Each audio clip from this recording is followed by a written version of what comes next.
কালকে রাত্রে ওই যে 3:30 একটা ঘটনা ঘটছে।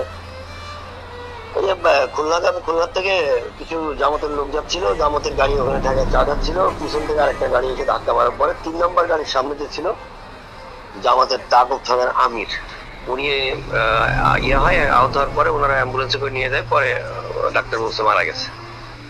For more updates, follow us on Facebook, subscribe our YouTube channel, get the latest update on www.daily-sun.com.